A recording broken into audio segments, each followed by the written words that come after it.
I also want to welcome back Dr. Walid Phares as we continue our discussion on the Middle East. Dr. Phares, we were speaking about Iran before the break, and we talk about the complicated relationship between Iran and the United States, but there is if possible, a more troubling relationship, or the lack thereof, Iran and Israel.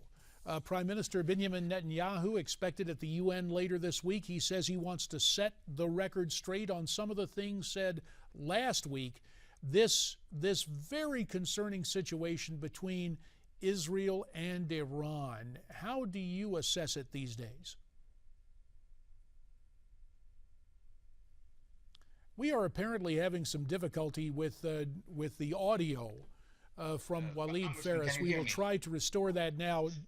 Dr. Phares, let's take that from the top. We can hear you now, sir. So now we'd like to get your assessment on Israel and Iran. Okay, the Iranian regime is not shy about their position with regard to the state of Israel, and it's not a political issue. The Iranian regime does not recognize the very existence of the state of Israel, and they have many times threatened that they would obliterate the state of Israel. So that is the basis. Their allies, Hezbollah, has the same attitude. Hamas in the south of Israel has the same attitude. And the Assad regime had the same attitude. So here you have a coalition of forces led by the Iranian regime trying to find every possible way to undermine and weaken Israel. And the Israelis also know that. So Mr. Netanyahu or any prime minister of Israel knows that they will have to be looking towards the east to see how far are the Iranians in developing their missiles and the nukes, to look towards the north, to observe Hezbollah. And of course, what we have seen over the past months is a clash with Hamas that is telling the Israelis that they are fighting on three fronts at this point in time. Dr. Phares, do you think Iran should be trusted? Iran as a nation, as a people, I wish we have supported the Iranian people in 2009, in June of 2009, when they rose against the Ayatollahs. But the Ayatollahs regime is a regime that is dangerous. It's strategically aiming not just at Israel. They are aiming at dominating Iraq and Syria and Lebanon, Bahrain, and lately, last week, by the way, they have supported a militia in Yemen, the Houthis, to seize the capital. So while we are observing their development of nukes, while some voices in Washington are talking about partnering with Iran, Iran is loose out there and trying to encircle our allies in the region and become more and more dangerous. About 3 minutes remain in this portion of our discussion, Walid. Let's talk about another interesting relationship, Israel and the United States. Are things improving on that front? I think this is a relationship that goes beyond prime ministership in Israel and presidency here. It's people to people.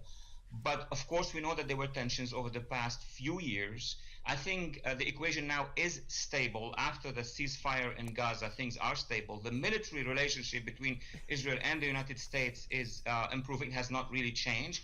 The legislative relationship between the Knesset and Congress is also stable. The only area where there has been tensions was the White House and the Prime Minister office. And I think at this point in time, because of what's happening in the region, in Syria and in Iraq, the situation is stable at that level. Dr. Phares, let's start with another troubled region and terrorism hotspot, Afghanistan. Today, Ashraf Ghani was sworn in, replacing Hamid Karzai. What do we know about Mr. Ghani? Well, he's going to continue the same policy as the previous policies of the Mr. Karzai and of the Afghan government. We now know that he is going to request some troops, about 10,000 U.S. troops, to remain. But it was vague. It was only to maintain that the Afghani government is not going to surrender to the Taliban. They know that the minute we're going to withdraw, the Taliban are going to try to move in. And the Taliban now are very encouraged by what happened in Iraq, how ISIS seized 1/3 of the country. So they may try to do the same. The current president will continue the policies unless a major political or military earthquake occurs in Afghanistan. How is he being received in Afghanistan? Well, most Afghans I spoke with were not originally happy with his predecessor, and they know very much that corruption is still throughout the Afghani government. They really need to see a reform, a mass reform, but they know at the same time that this is the only government they have. The only other alternative is going to be the Taliban, and that's very dangerous for the freedom that they have recovered since 2001. Less than a minute, so final 30 seconds to you, Walid. Karzai is gone. Do we just simply say good riddance to him? Look, we have a tendency to associate all the politics with one man. That's the American political culture. That is not the case. It's a system in Afghanistan. He's gone. Yes, he was not the ideal, leader. He was not the ideal president. He could have done more to reinforce a civil society facing the Taliban.